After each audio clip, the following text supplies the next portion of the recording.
The moon is the celestial body in the night sky closest to Earth and is also the easiest to locate.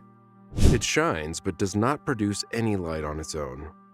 The moon is the only naturally occurring satellite or object that orbits a planet. In this video, we will explore some of the stories about what lies beneath the surface of our moon. We also look closely at recent discoveries about what might be hiding beneath its rocky exterior. So stay till the end of this video because you are about to embark on an incredible journey in what's inside of our moon. The moon is a world with distinctions. This indicates that it is made up of various layers with various compositions. Iron and nickel make up the majority of the core's composition. With a diameter of roughly 480 kilometers, the inner core is a solid mass. A fluid outer core surrounds the solid inner core, bringing the total diameter of the core to about 660 kilometers. Compared to other terrestrial planets like the Earth, which have cores closer to 50% of their diameters, the moon's is small, about 20% of its diameter.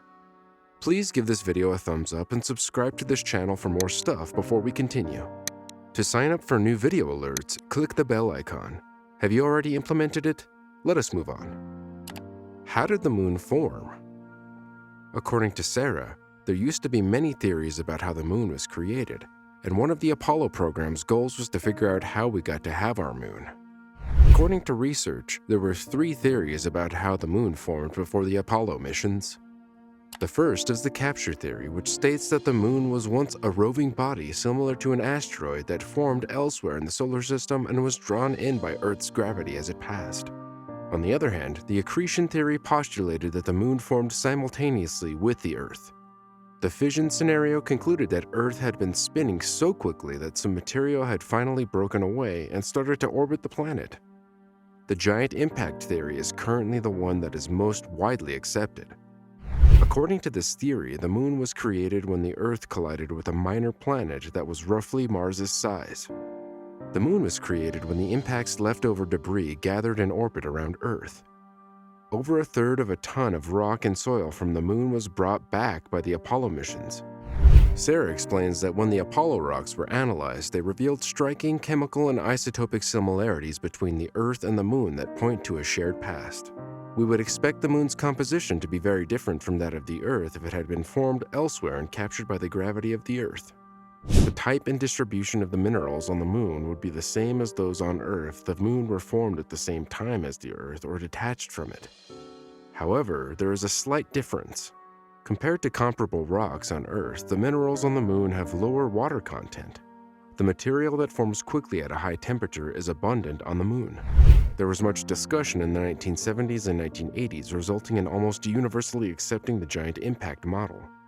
Another significant source of information for researching the moon's origins is lunar meteorites. Sarah continues, in some ways, meteorites can tell us more about the moon than Apollo samples because meteorites come from all over the moon's surface, whereas Apollo samples only come from one location near the equator on the near side of the moon. When did the moon first appear? The moon is thought to have formed during a massive impact between 60 and 175 million years after the solar system began. They can use rocks from the Earth to calculate this estimate. The heat generated by repeated impacts and the radioactive decay of elements within the minerals of large planetesimals is sufficient to melt ice. As a result, materials with different densities can separate, with lighter rocks floating on top and heavier rocks sinking to the inside to form a core. The Earth had already been divided into these rock and metal layers by the time the moon-forming impact occurred. However, the proto-Earth was remelted by the impact's powerful force and heat, recombining the broken-up rock and metal. The key to determining when the moon formed is that even after this mixing, the Earth was still hot enough for separation to take place and form new rock and metal layers. What composition is the moon? The moon's core is only 1% to 2% of its mass and measures about 420 miles, 680 kilometers in diameter. Although it may also contain significant amounts of sulfur and other elements, iron is most likely the main component. The moon's rocky mantle is made up of dense rocks rich in iron and magnesium and is about 825 miles, 1,330 kilometers thick. From at least 4 billion years ago to less than 3 billion years ago, the magma in the mantle found its way to the surface and caused volcanic eruptions for more than 1 billion years. The average depth of the crust covering the lunar surface is 42 miles, 70 kilometers. Due to all the significant impacts the moon has experienced, the outermost part of the crust is broken and jumbled, with the shattering zone giving way to intact material below a depth of about 6 miles, 9.6 kilometers. Approximately 43% of the lunar surface is made up of oxygen, 20% of it is silicon, 19% is magnesium, 10% is iron, 3% is calcium, 3% is aluminum, 0.42% is chromium, 0.18% is titanium, and 0.12% is manganese. Traces of water that may have come from deep underground have been discovered by orbiting spacecraft on the lunar surface. They have also discovered many pits that might one day serve as homes for lunar explorers. How thick is the crust of the moon? Lighter material remained in the moon's crust, while heavier material sank to its core during formation. 3 main layers comprise the moon: core, mantle, inner mantle, and outer mantle. Regolith, lunar soil, and basalt-cooled lava make up the lunar crust. The core of the moon. The core of the moon is its interior. What materials make up the moon's core? Like Earth, most of the moon's core is composed of solid iron, with minor amounts of nickel also present. The mantle of the moon. The moon's inner mantle is the following layer starting from the inside out. Iron and other heavy metals are semi-solidified in this area.